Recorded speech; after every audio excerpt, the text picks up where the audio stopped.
Hi everyone! I want to flex my amazing menu and perfect menu for today for my lunch. Yes guys, I cooked this one chicken and I'm so amazed it's heart shape. Grabe naman talaga guys. Yes, guys.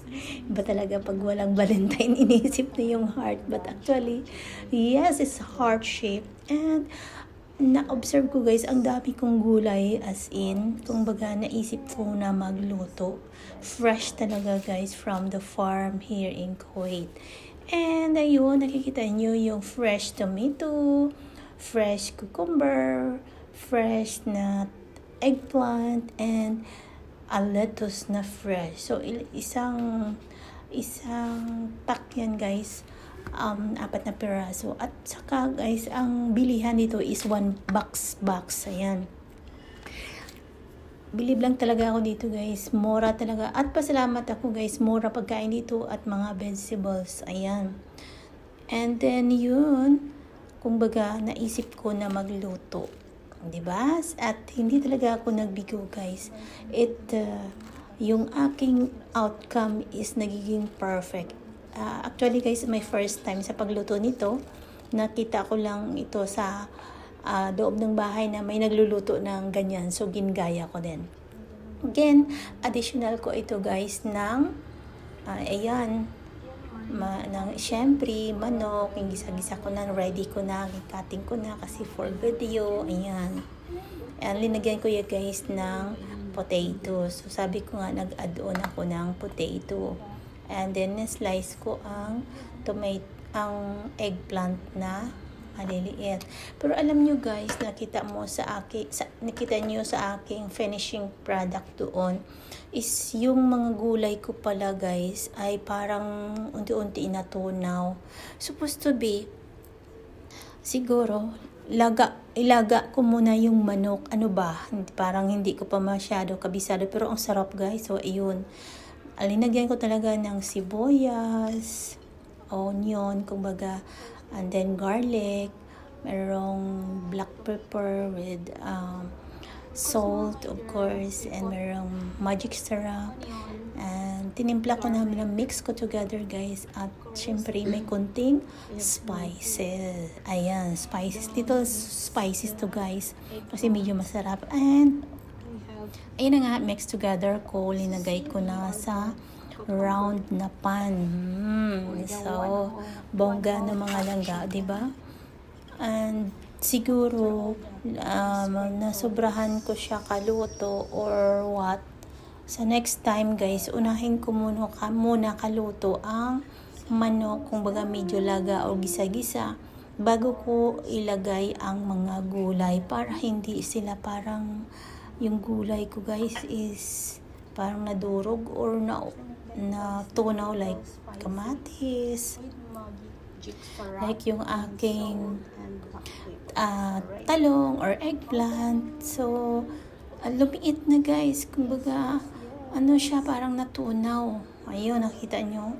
So ito gin-zoom ko para makita ninyo na ang paglagay ko ng mga vegetable na fresh is talagang napaka-yummy tingnan kasi parang sarap talaga kumain, di ba? And you know, ang nakita nyo lang is patatas la doon na hindi masyado natunaw. Yes, di ba? So actually here, nandito na, ready na yung pan. And I'm planning guys nga sa stove ko sana sa lutuin, no? Kaso lang, pwede man pala guys na hindi stoves, hindi oven I mean. So dito ko na lang sa stove linagay. Ayan. Kasi para yung pan ko is maganda yung aluminum pan ko is okay.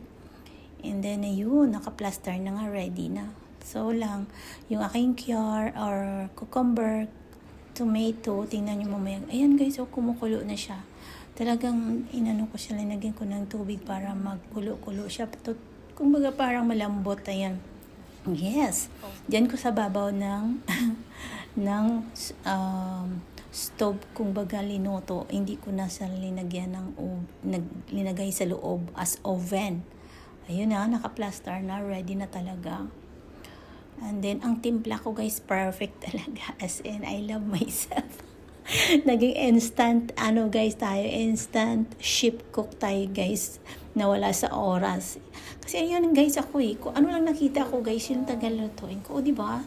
Tingnan nyo guys, sobrang bongga, sobrang sarap. At syempre, tinakpan natin para madali malambot. O diba? Yan. So yan guys, sa sitwasyon na iyan, malambot na talaga siya tingnan. Kung mga yung kamatis, tama na sana yan. Pwede na iahon, diba? So, din taste ko, masarap talaga. Kaso lang, gusto ko guys yung manok talaga. Gusto kong lutong-luto na talaga Diba? Ayoko do parang feeling na mga or half-half cook. No. Diyan, pwede na siguro maahon. Kaso lang, linagyan ko talaga ulit guys ng tubig para medyo magrami-rami ang sabaw. And here's the outcome, my love. So, nakita nyo? Wala na, diba? Wala ng tomato, wala ng cucumber. Yung aking eggplant na wala na, so medyo natunaw na nga, di ba? So, yung lumabas na lang is potato. And of course, yung ating lettuce, hindi ko linagay, syempre, sensitive. At saka gusto ko kumain niya ng fresh. Ayun, talaga ang makikita. Nag-iwan kasi ako ng half na cucumber at saka fresh na lettuce. Kasi gusto ko nga guys may sabaw kasi gayahin ko yung pagkain ng Arabic dito na nilulublob ang vegetable sa sabaw or yung kubos sa sabaw. Para tasty nga. Ayan, di ba? So next time sa pagluto ko pala, unahin ko muna ang karni or chicken palambot. Tapos, yun ko na paglagay ng mga vegetables. Kasi, masayang man ang vegetables, guys. Halos natunaw na, no? O, diba? So, kita mo yung outcome ng tomato at saka yung cucumber is wala na.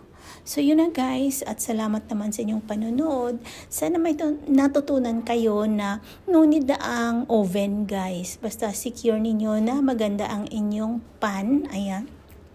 Pwede na ninyo stove. Takluban lang.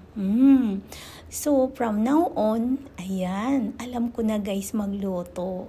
At nagluto ako ng marami guys kasi pati yung aking mga kasama sa loob ng bahay or boarders, ayan, binibigyan ko sila ng mga ulam or pagkain.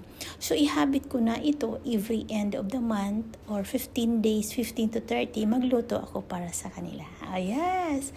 So, thanks for watching. Hope you like my video and hope you learn guys na pwede pala tayo magluto without oven. I love you all guys and God bless.